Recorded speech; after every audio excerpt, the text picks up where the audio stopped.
371. Who are they? আমার social মিডিয়ায় আমি এদের এক্সপোজ করব। এই 371 জন নাম পড়ুন। এটা কি বাংলাদেশের vote?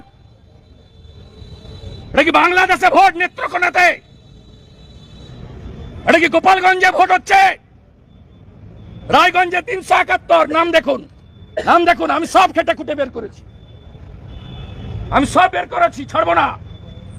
Do or die democracy, save democracy. বাঁচাতেই হবে ডেমোক্রেসিকে, বাঁচাতেই হবে হিন্দুদের। হিন্দু হওয়ার জন্য ভোট আটকাতে পারে না। হিন্দুদের মধ্যে সিপিএম আছে, তৃণমূল আছে, সব দল আছে। They are Hindu. For that reason Mamata did not allow them to cast their vote. কোন রাজ্যে বসবাস করছি আমরা?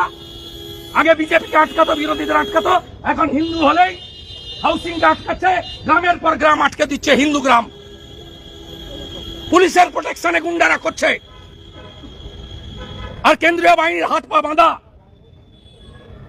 বুথের গেটে দাঁড় করিয়ে রেখেছে, এপিক কার্ড চেক করার ক্ষমতা নেই। প্রিজাইডিং অফিসারের রুমে, আর প্রিজাইডিং অফিসার কারা? প্লিজ, আমি ব্যানার বানিয়ে পোস্ট করে দিচ্ছি এক স্যান্ডেলে। 371 presiding and polling mark in Raiganj assembly. Same জিনিস করেছে ডায়মন্ড হারবারে। তারও প্রিজাইডিং পোলিং এর নাম আমি এক্সপোজ করব। অপেক্ষা করে থাকুন। পশ্চিমবঙ্গের গণতন্ত্রকে বাঁচাতে হবে। হার জিত হয়। যে ট্রেন্ড 24-এ চালু করেছে তৃণমূল, একে রুখতেই হবে।